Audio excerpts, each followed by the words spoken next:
За одоо Библиэтэй надтай хамт 1-р Коринтын 15 дугаар бүлгийг гаргаарай. Цаг орой болсон байна. Тийм учраас шууд гол сэдв рүүгээ орцгоё. Хүнд хэцүү өдрүүдийг яаж даван гарах вэ? Энэ асуултыг энд байгаа олон хүн магадгүй ихэнх нь асууж байгаа байх. Тэр тусмаа сүүлийн 18 сарын хугацаанд би ч адилхан миний хүү саяхан 5 насныхан төрсөн өдрийг надгүйгээр тэмдэглэсэн. Тэр өөр газар байгаа учраас би очиж чадаагүй. Хүүгээ 3 хагастай байхад нь үрчилж аваад 3 хоногийн дараа очиж авахын даваан дээр уц дуугарч түүний амьдарч байгаа улс хилээ хаасан гэж хэлсэн. Тэрнээс хойш одоо ирж авчулна гэхэд бид хүлээсээр л байна. Энд байгаа олон хүн тэдний гэр бүл төрөл бүрийн сорилт бэрхшээл дундуур явсан. Дээрээс нь сүм цуглаан доторх болоод ер нь амьдралд тохиолддог маргаан зөрчил, шөөмжлөл, харилцааны асуудлууд зөндөө нэрмээс болсон. Дэлхийд даяар амьдран суугаа бидний ах эгч дүүсч адилхан. Хүнд хэцүү цаг үеийг та нар минь яаж даван туулж байна вэ? Хизээ хүртэл үргэлжлэхийг мэдэхгүй үед та нар минь яаж шохон байна? Боли одоо болно гэх үедээ. Ядарч туйлдсан, урам хугарсан, басамжлуулж, дормжлуулсан үедээ яаж байна вэ? Энэ асуулт намайг Библийн энэ хэсгийг өнөөрөө та нартай хуваалцахад хүргэсэн юм аа. Нилээд урт хэсэг учраас гүнзгий судлах боломжгүй. Гэхдээ бүгдээрээ энэ бүлгийн төгсгөл хэсгээр дамжуулан Бурхан хэрхэн үгээ хэлхийг сонсцгоё. 1-р Коринт 15:1. Ах トゥ нараа, та нарт тунхагласан сайн мэдээг би та нарт мэдүүлье. Та нар түүнийг хүлээн аваад түүндээ зогссон. Хэрв миний тунхагласан үгийг та нар баримталж бас дэмий хоосон итгээгүй л бол та нар түүгээр мөн аврагдсан. Библиэлд та нар хүлээн аваад түүндээ зогссон, мөн түүгээр аврагдсан, баримталж, дагаж, тууштай байгаа сайн мэдээг санаарай гэсэн байна. Тэгсэн байгаа биз? Бурхан яг энэ цаг мөчид энэ үгээр дамжуулан та нарыг хайрлсан миний хайр ба сайн мэдээг, миний үгийг, миний амлалтуудыг баримталж, дагаж амьдраарай гэж хэлж байна. Тэд л та нарыг аварч гэтэлгэх болно. Бүгдээрээ 15 дугаар бүлгийн төгсгөл хэсгийг харцгаая. Бурхан яг одоо таныг тэнд сууж байхад, яг одоо намайг энд зогсож байхад 1-р Коринтын 15:58 дээр тиймээс хайрт ах дүүнэр минь та нарын зүдэл зүтгэл эзэн дотор хоосон биш гэдгийг мэдж тууштай байж говьж тайвалгүй эзний үйл хэрэгээр үргэлж бэлхэж бай гэж хэлж байна. Баримтлал буюу бүү тавь, сайн зуур. Сорилтын өмнө бүү бууж өг. Миний та нарт тавьж өгсөн суурийг сорилт бэрхшээл ганхуулахыг бүү зөвшөөр. Цааш нь харъя. Эдгээр өдрүүдийн турш эзний үйл хэрэгээр үргэлж бэлхэх гэсэн байна. Бэлхэх гэж ямар гоё үг вэ? Бурхан зөвхөн бүү бууж өг гэж зогсохгүй.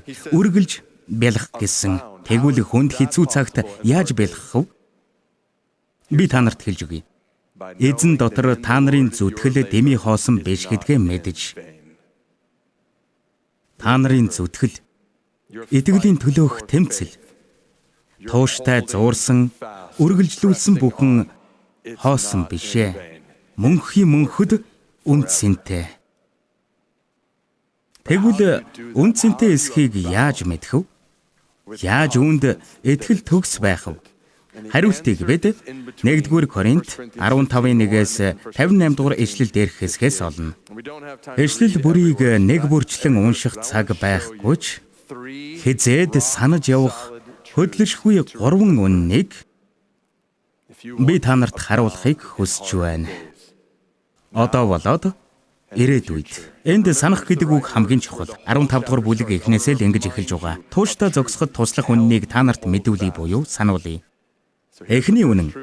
Бурхан яг энэ цаг мөчид энд танхимд сууж байгаа, цахимаар үзэж байгаа бүх хүмүүст таны амьдралд, таны гэр бүл, таны сүм цуглаанд болж байгаа бүхэн та яг наад сууж байгаа газраа таны нөхцөл байдал ямар ч байсан хамаагүй. Ах эгч дүүс нараа, Бурхны нэгүүлсэл үргэлж хангалттай гэдгийг мэдээсэй гэж хүсэж байна. Бурхны нэгүүлсэл мэдээж үргэлж гэж 3 удаа хэлэх шаардлагагүй л дээ. Гэхдээ энэ үгийг яалтчгүй онцлох хэрэгтэй юм. Бурхны нэгүүлсэл үргэлж хангалттай байх болно. 1-р Коринт 15-ын 10-р ишлэлдэр Паул Бурхны нэгүүлслээр одоогийн Паул болсон. Мөн түүнд үзүүлсэн Бурхны нэгүүлсэл хизээч дэмий хоосон байгаагүй тухай хэлсэн. Паул би маш их зүтгэсэн. Гэхдээ би биш, харин надтай хамт байдаг Бурхны нэгүүлсэл билээ гэсэн. Ямар сайхан хэлээвэ. Миний хийсэн бүхэн би сайндаа биш, Бурхны нэгүүлслээрээ гэж. Тун удалгүй бид Паул үүнийг бичихтэй хүнд хэцүү сорилт амсаж байсан тухай ярина. Сорилт дунд Бурхны нэгүүлсэл түүнд хэрхэн тусалсан тухай Паул зөвхөн энд төдийгүй өөр олон газар дурдсан байдаг шүү дээ. Колосай 1-р бүлгийн 29-р ишлэл. Миний дотор хүчтэй нөлөөлөх түүний хүч чадлаар би зүдэн зүтгэж үүний төлөө тэмцдэг. 2-р Коринт 12 дээр миний нэгүүлсэл чамд хангалттай. Учир нь чиний мөхөстөл сул доройд миний хүч бүрэн төгс болдог. Ижил утгатай үгсийг 2-р Коринт 1-р бүлгийн 8-р ишлэл дээрээс бид мөн харж болно. Ах トゥ нараа, Азад байхад бидэнд учирсан зовлон, хүч чадлаасаа хэтэрсэн хүнд дарамтанд байснаас амьд үлдэх горьдлого тасарсныг ч та нар эсмэдхийг бид хүсэхгүй байна. Паул зөвхөн үйлчлэл төдийгүй амьдралд цаашид хэрхэн ирэхийг мэдэхгүй байсан тухайгаа ингэж хэлсэн. Гэхдээ бид өөрсдөө үхлийн ял дор байсан нь өөрсөддөө бус. Харин үхэгсдийг амьлуулдаг Бурханд найдахын тулд билээ. Энэ ишлэл биднийг 1-р Коринт 15-р бүлэг рүү дахин аваачж байна. Бурхны нэгүүлсэл үргэлж хангалттай гэдгийг яаж мэдэх вэ? Яг одоо таны амьдралд юу ч тохиолдож байсан, ирээдүйд юу ч тохиолдох байсан Бурхны нэгүүлсэл хангалттай гэдгийг яаж мэдэх вэ? Тэгвэл үгснийг амьдруулдаг Бурхны тусламжид найддгаа санаарай гэж Паул хариулсан. 1-р Коринт 15 энэ тухай л өгүүлдэг. 3-р ишлэл. Учир нь би хүлээн авснаа та нарт юуны төрөнд дамжуулсан. Бичвэрийн дагуу Христ бидний нүглийн учир өгсөн бөгөөд оршуулгдан. Бичвэрийн дагуу 3 дахь өдөртөө амьлуулагдсан агаад Кефт дараа нь өнөөх 12-т үзэгджээ. Энд харин болгоомжтой байхгүй бол энэ ишлэлийг уншихдаа нэг тийм байдгал нэг өлөг дасал болсон ишлэл шиг нэгэн хэвийн байдлаар уншихвээ. За, Есүс үгсэн, оршуулсан, дахин амьлсан, мэдэн тэгэд юу гэж. Гэхдээ та нар бодоод үзээрэй. Энд өлөг болоод байх зүйл нэг ч үгүй. Тухайн цаг үеийн төсөөлж болох хамгийн харгас хэрцгий үхлээр үгсэн хүн 3 хоногийн дараа хагас дутуу үгсэн биш шүү. Бүр үннээсээ өхөөд 3 хонсны дараа амьлаад хүмүүстэй уулзаж ярилцсан тухай энд гарч байна. Та нэг хүний оршуулганд очлоо гэж бодъё. Гэтэл оршуулаад газар булсан нөгөө хүн 7 хоногийн дараа гудамжинд тааралдаад сайн уу гэд тантай мэдлвэл яах вэ? Галзуур уу яав гэж бодно үсттэй. Гэхдээ энэ бол үнэхээр галзуу гоё. Орчлон хорвоод ирэх хамгийн сайн мэдээ юм. Үхэл ялагдсан ийм сайн мэдээ хизээч бидэнд бүү өлөг болог. Итгэгч ахын дүүс нар минь ээ. Есүсийг булчнаас босгож ирсэн тэрл нэгүүлсэл, тэрл хүч яг одоо сорилт бэрхшээл дундуур явж байх үед чинь тантай хамт байна. Бичээд тэмдэглээд аваарай. Есүсийг булчнаас босгож ирэхэд хангалттай байсан Бурхны нэгүүлсэл сорилт бэрхшээлийг туулаад гарахад тань хангалттай байлгүй яах вэ? Ямар ч харанхуй нөмөрсөн, ямар ч их урам хугарсан байсан та үүнийг санаарай. Булшийг дийлсэн, сатаныг бяц гიშгсэн, тамыг ялсан, үхлийг сөхрүүлсэн, гэм нүглийг зогсоосон, Уйтгар гунигт цэг тавьсан, бэрхшээлийг өгүү хийсэн, нулимс хатааж, баяр хөөр авчирсан, хизээч дуусашгүй Бурхны нэгүүлсэл үргэлж танд хангалттай байх болно. Энэ бол бидний эхний санах зүйл. Хоёр дахь үнэн. 1-р Коринт 15 дугаар бүлгээс бидний санах хоёр дахь үнэн. Хүнд хэцүү өдрүүдийг хэрхэн даван туулах вэ? Хоёрт дахин амьлалт бодтой гэдгийг санаарай. Дахин амьлалт бодтой гэдгийг бүү март. Есүсийн дахин амьлалт бол Христ итгэлийн үндэс суурь гэдэг нь ойлгомжтой. Гэхдээ Коринт хотын цуглаанд нэг асуудал байсан. Тэнд грек ертөнцийг үзэх хүслээр хүмүүжсэн итгэгчид олон байсан. Тэд сүнс мөнх гэдэгт итгэдэг атлаа, бие махбод мөнх гэдэгт итгэдэггүй байсан. Тийм ч учраас хүн өвгөхөд махан бие үхээд үргэлдээ дуусна. Сүнс цаашаага үргэлжлээд явна. Харин бид хизээч энэ бие махбодыг дахин олохгүй мэдрэхгүй гэж үздэг байсан. Ингээд энэ үзлийн улмаас олон итгэгчид өвглийн дараа бие махбод нь дахин амьлна гэдгийг үгүйсгдэг. Харин сүнс үрд мөнх амьдрна гэж үздэг байсан. Гэхдээ Паул энэ бүлэгт тэднээс та нар юу хэлж байгаагаа ойлгож байна уу? Юунд итгэж байгаагийнхаа үр дагаврыг ухамсарлаж байна уу гэж асуусан. 12, 13, 16 дугаар ишлэлдэр Паул физик бие махбодын дахин амьлалтанд итгэхгүй байгаа чинь Есүс бие махбодын хувьд ч дахин амьлсан гэдгийг үгүйсгэж байгаатай агаар нэг шүү гэж хэлсэн. Ингээд залгуулад эндээс гарах үр дагаврын талаар хэлсэн. Есүс үхлээс дахин амьлаагүй бол яах вэ? Боддоо. Хэрв Есүс үхлээс дахин амьлаагүй юм бол эндээс урган гарах маргашгүй дөрвөн дүгнэлт болоод тун эмгэнэлтэй үр дагавруудыг Паул хэлж өгсөн. Нэгт хэрв Есүс булшин дотроо хэвдсэн хэвээр юм бол бидний итгэл хоосон, бид Бурхны өмнө гэм нүгэлтэй хэвээр байх байсан. 14, 17 дугаар ишлэлдэр та нарын итгэл хоосон гэж давтаж хэлсэн байна. Есүс дахин амьлаагүй юм бол та нар 2000 жилийн өмнө муудаад ялзраад алга болсон еврей мужааны цогцтны төлөө бүхэл амьдралаа үрд мөнх дэнчин тавьсан болж таарч байна шүү дээ. Бүр тэрнээс ч дор 17 дугаар ишлэлдэр та нар нүгэлдээ байсаар байна гэсэн. Магадгүй та эн чинь юу гэсэн үг вэ? Есүс загалмаа дээр өгөхдөө бидний гэм нүглийн асуудлыг шийдсэн гэж бодсон юмсан гэж хэлж болох юм. Тийм ээ, Есүс загалмаа дээр нүгэлтнүүдийн өмнөөс өгсөн. Гэхдээ түүний дахин амьлалт бол Бурхан бүх нүгэлтнүүдийн нүглийн төлөөх золиосыг хүлээж авсны тэмдэг юм. Түүнд итгэсэн хүн бүр түүн дотор мөнх амьдрахыг харуулахын тулд Бурхан түүнийг үхлээс амьлуулсан юм. Ром 4:25 бидний хилэнцээс болж Есүс тушаагдсан бөгөөд биднийг зөвдгөхийн төлөө амьлсан юм.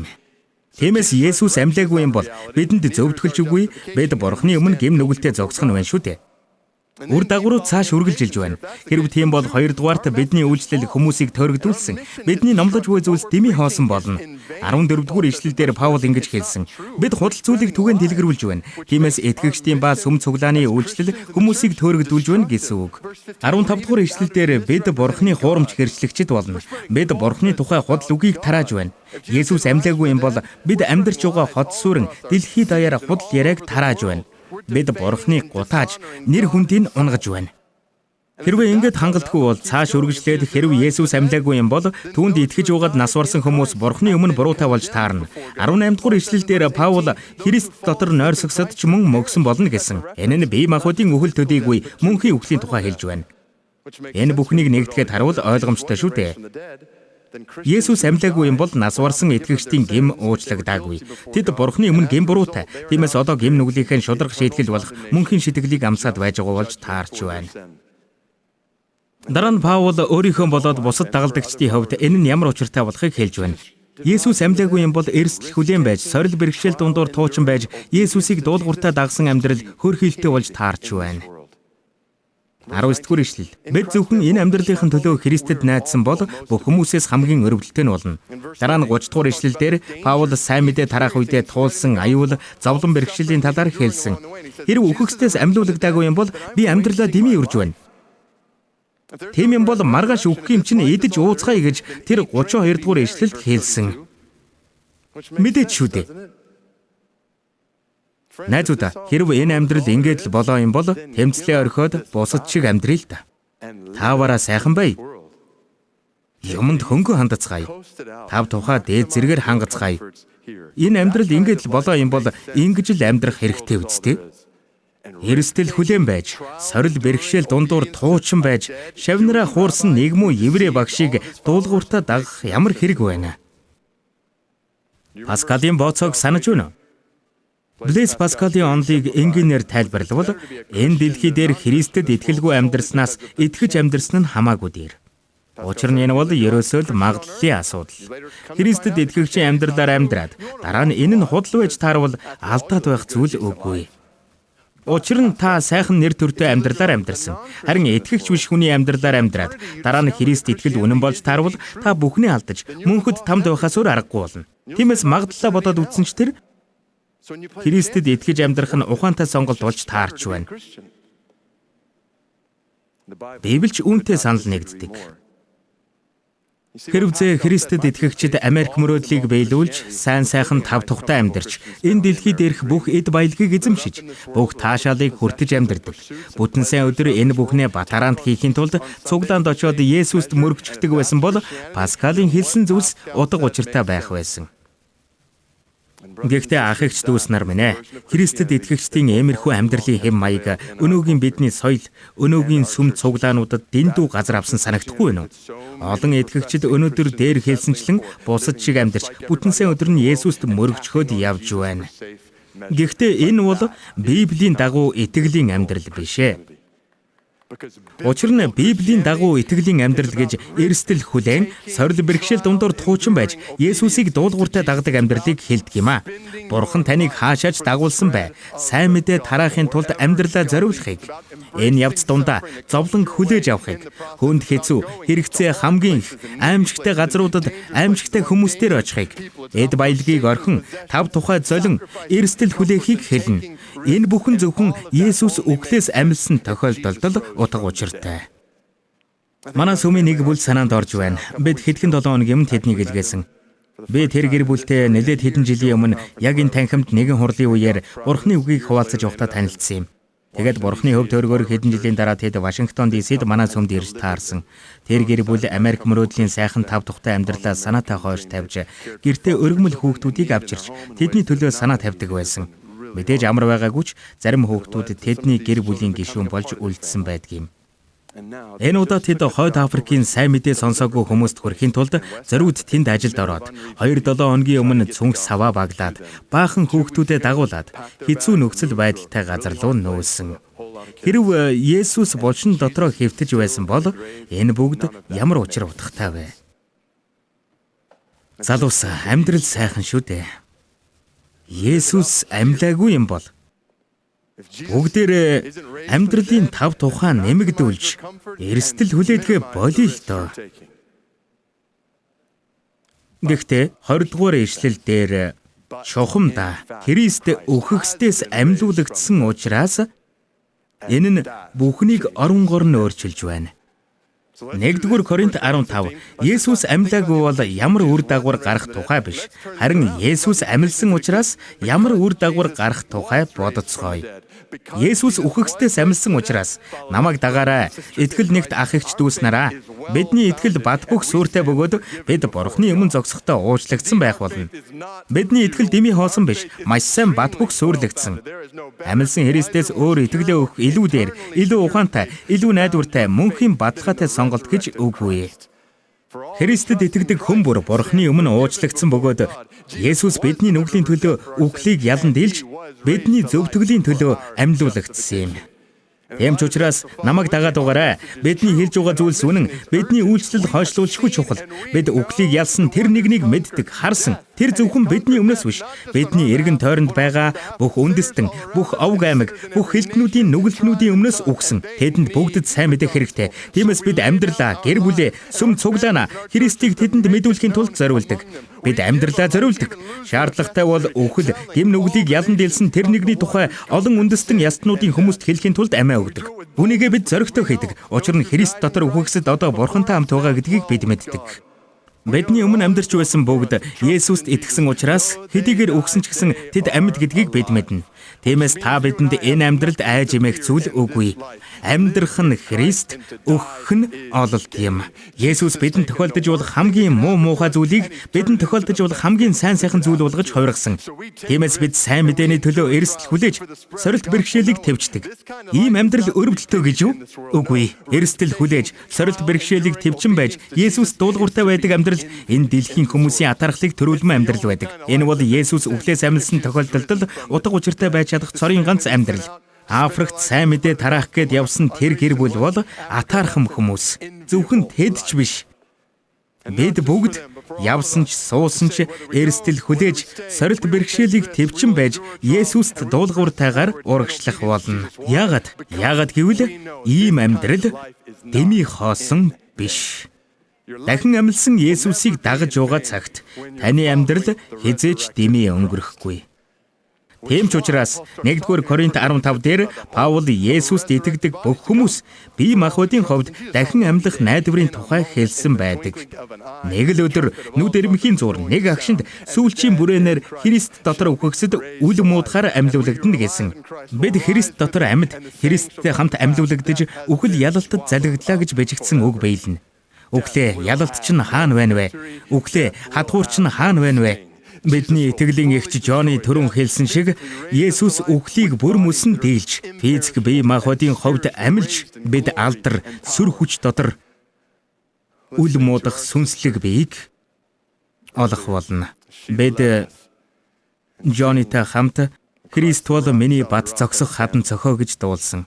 Энэ 7 хоногийн хамгийн урам өгсөн үгсийг надад сануулсанд баярлалаа, Жони. Бидний дахин амьлах бие махбодын найдварын тухай өөрийнх нь хэлсэн гайхалтай үгсийг тэр бас надад сануулсан. Жони ингэж хэлсэн байдаг. Нэг л өдөр би Тэнгэрийн улс руу явахдаа өөрчлөгдсөн дахин амьлсан бие махбодтой сануулга болгохын тулд тэрэгцрээ аваад явна гэж боддог. Тэр үед би эзэн Есүс Христтэй хамт шинэ хөл дээрээ зогсоод түүний гар дээрх хадаасны ормыг мэдрээд түүнд баярлалаа гэж хэлнэ. Шинэ сэтгэлийн талархал гэдгийг Есүс маш сайн ойлгоно гэдэгт би итгэлтэй байна. Учир нь түүний зовлон шаналлыг сэтгэл зүрхэндээ тээж ойлгож байсныг минь тэр хараад л мэднэ. Тиймээс миний талархсан сэтгэл хөндөй хоосон биш гэдгийг тэр мэднэ. Тэгээд би Есүст "Тэн дуга тэрэгцрийг та харж байна уу? Эзэн таны зөв байжээ. Тэрэгцэртэй хүний амьдралд хэцүү зүйл их байдаг. Гэхдээ тэрэгцэртэй надад хэцүү дорой санагдах бүрт би тань руу улам их ойртож, таныг улам бодтой харж мэдэрч байсан. Тэрэгцэртэй сул дорой нэгэн байгаагүй бол таны нэгүслийг би тэр хэмжээнд мэдрэхгүй байх байсан. Эзэн минь намайг тэрэгцэртэй нэгэн байлгасанд баярлалаа. Харин одоо та хүсвэл тэр дугуйтай сандлыг там руу хаяарай."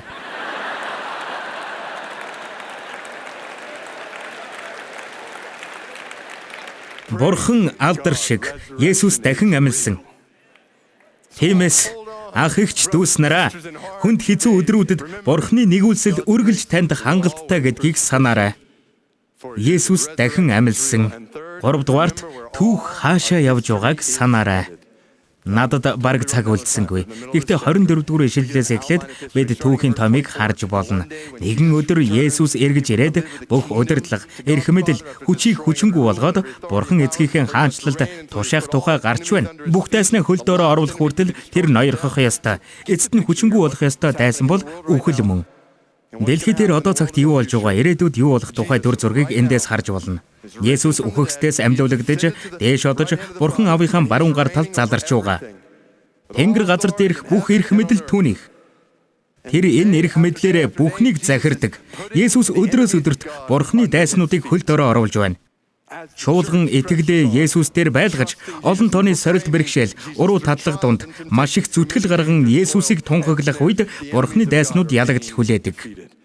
Түүний хүмүүс Христ дээр ирэхэд Бурханы дайснууд ялагдал хүлээдэг.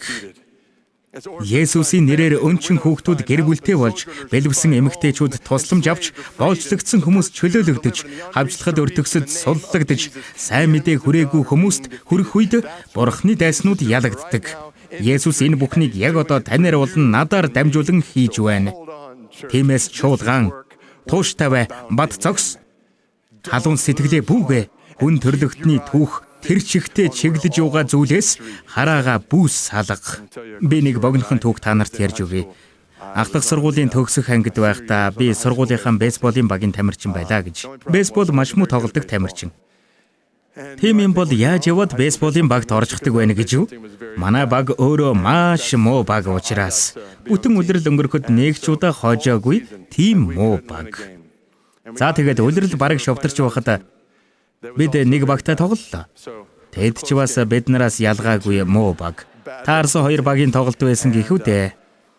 Тоглолтын хамгийн сүүлийн үеийн эхний хагаст айлын баг довтлоод оноо авч чадаагүй учраас оноо тэнцсэн байдалтай. 2 дугаар хагаст манай багийн довтлох ээлж байсан учраас Ямар ч байсан оноо авч хожих боломж бидэнд байсан. Тэгээд дасгалжуулагч биднийг цуглуулад "За залуусаа. Ямар ч байсан хожих боломж байна" гэж хэлсэн. Тийм ээ, энэ үе дээр л оноо авч хожихгүй бол тэнцээд нэмэлт үе тоглох болвол бид гарцаагүй хожигдно гэж намайг хэлэхэд дасгалжуулагч "Тийм ээ, бид заавал хожих хэрэгтэй" гэдэг. Над руу хуруугаараа заангаа "Дэвид чи ихнийх шүү. Чи 1-р үүрэнд заавал хүрэх ёстой. 1-р үүрэнд очсны чинь дараа бид чамайг 2-р үр рүү хулгаална. Дараа нэг л цохилж 3-р үр буцаад дэгдээд гэртээ ирлээ. Хожил бидний гарт." Тийм ээ, хожил бидний гарт. Урд нь хизээч тийм юм тохиолдож байгаагүй. Би 1-р үүрэнд очино. Урд нь хизээч тийм юм тохиолдож байгаагүй гэсэн шүү юм бодож байх хооронд "Залуусаа, тийм ээ, Дэвид чи 1-р үүрэнд л хүрээд чи чадна гэж намайг дэмжиж байлаа." Ингээд би дуулга өмсөд сохиураа бариад талбайд гарлаа. Дотроо "Бурхан минь, та талбай дээрх тоглогч бүрт хайртагч нь би мэднэ. Гэхдээ энэ мөчид та намайг илүү их нэгүүлсэлтэд багтаагаач. Энэ үйл явдлыг тэдний ариусгалын төлөө ашиглаач. Та намайг 1-р үрлүүл аваачих гэж залбирсаар бөмбөг цогтөг цэг дээр ирлээ. Тэгээд агуу хүчит Бурханы авралаар яасан гэж бөмбөг шидэгч 4 удаа цохилтын бүсээс гадуур шидэж би 1-р үрлүү 50 гэгч нь явж очсон юм та. Бөмбөг зохино гэдэг миний хувьд хэтэрхий өнөмшлгүй байсан учраас Бурхан страйк болохын зөвшөөрсөн юм. Ингээд 1-р үүрэнд ирээд харсан чинь дасгалжуулагч 3-р үүрний тэндээс хулгаал гэж байдгаараа дохиж байна. Тэгээд би хамаг хурдаараа гүөхөд бэлдлээ. Цохилт би 2-р үрлүү хар ирчээрээгүй л 2-р үр хүртэл метр хагас хэртэй зайвалдах үед би үсрээд л агаарт шумбаад үрлүү гулсаад орсон. Эсрэг багийн тоглогч бөмбөгийг барьж аваад "Тэгэд яасан гэж та нар бодож байна? Аут уу эсвэл сейф үү?" "Мэдээж сейф шүү дээ найзуудаа. Би чадсан. Тийм ээ. Баярлалаа." Харин дараагийн тоглогч цохихдоо гадагш цөлчихсөн. Над шиг 1-р үрлүү сайхан гүйх алхах ослуулаад очоогүй л байхгүй юу? Ингээд манай баг 1 аут болсон. Тэр бейсболын талаар мэдлэгтэй бол 2 аут болвол байдал эвгүйцсэн гэсэн үг. Тийм учраас би улам их хичээх хэрэгтэй болсон. Дараагийн цохилт. Цохигч бөмбөгийг 3-р үр ба шортстоп 2-ын дундуур чиглүүлээд цогсон. Харсан чинь бөмбөг миний урдуур өнгөрөөд зүүн талбайд буухаар байна. Би 3-р үрийг чиглээд хамаг ирчээрээгүй лээ. Цаана нь дасгалжуулагч байдаг чадлаараа хурдал гэж дохиж байна. Та өөрөөгөө л яасын гэсэн бодол тэр хооронд орж ирчих байх шиг хурдал гүй гэдэл. Тэгсэн урд 20 гаруй метрийн цаана авраг том биетэй тоглогч намайг хүлээгээд бага тайлжсан зогсож байгаа нь харагдлаа. Тэрхэн зур би "Энэ шүү дээ. Одоо л миний ялалтын мөч ирлээ" гэж бодлоо. Тэгэд би хамаг байдгаараагүй лээ. Манай багийн залуус суудлаасаа босчихсон үсчээд л тэнд байсан хөгжөөн дэмжигчэд ч галзуурхын наагур яг 3 хүн байсан л та. Бид үнэхээр муу тоглодог байсан учраас аав ээж маань ч биднийг ирж үздэггүй байсан юм. Тэгтэл цөөн гэлтгүй тэд маань галзуурхаас наагур юм болж байлаа. За тэгээд би гүйлээ дахиад л метр хагас хэртэй зайвалдгээд юу л болов болог гэд өмнөх шигээ үсэрлээ. Тэгээд л яг кинон дээр гардаг шиг би ч үсрээд зураасны цаана гарлаа. Нөгөө том залууч бөмбөг барьлаа. Нэг мэдсэн чи бид хоёр хоёулаа дээшээ хараад шороонд хутгалтаад газар хэвтэж явах нь тэр. Тэгсэн сейф гэдэл хашгирч угаас сонсогдлоо. Манай хэд галзуурхын даваан дээр гүйж ирээд л дэлхийн аврагад ялсан аятаа над дээр дарж унаад л тэгтэл бид зүгээр л нэг л удаа яаж үдж байгаа маань тэр шүт. Тэр миний спортын замналын цорын ганц хамгийн гайхалтай мөч байсан. Энд та бүхэнд тэрийгэ яриад дахин санаад дахин мэдрэх үнэхээр сайхан байна. За тэр яах вэ? Тэгвэл би нэг асуулт асууя. Бейсболын тамирчин би шийдвэрлэх мөчөд 3-р үрлүү гүйж байхдаа хотод хонхолцоод байх чинь явж нэг зайцтай талах олж идий байз гээд яваад өгвөл яах вэ? Эсвэл бейсболын тамирчин би шийдвэрлэх мөчөд 3-р үрлүү гүйж байхдаа үзэгчдийн дунд нэг царайлаг охин сууж байхыг хараад энэ нэг мангар хар юм руу гүйж байхаар тэр охинтой очиж танилцъя гээд хүүгээд явчих бол яах вэ? Эсвэл бейсболын тамирчин би шийдвэрлэх мөчөд 3-р үрлүү гүйж байхдаа байдгаараа дохиж зангаж байгаа дасгалжуулагчийг хараад би ч ойрд дасгалжуулагчтайгаа хэдэн үг тавтаа солих боломж гараагүй юм байна шүү. Алив одоо нэг сайхан хууч хөөрөөд хийгээд яваад өгвөл яах вэ? Мэдээж ялагдана. Учир нь шийдвэрлэх эцсийн мөчөд миний анхаарал сарниж би өөр зүйл дээр хараага аваачсан. Энэ танхимд болоод дэлгэцийн цаана төрөл бүрийн бэрхшээл сорилт дундуур явж байгаа ах эгч дүүс нарыгаа би энэ мөчөд очих ёстой газраас хараага бүү холдуулаарай.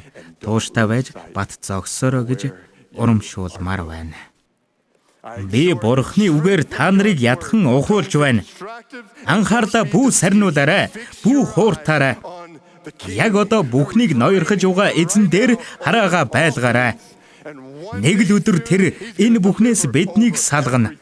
Нэг л өдөр сатан, гэм нүгэл, зовлон шаналл, ковид, хорд хавдар, шүүмжлэл, буруутгал, маргаан зөрчил, өвдөлт, хониг, зовлон, үхэл бүгд байхгүй болно.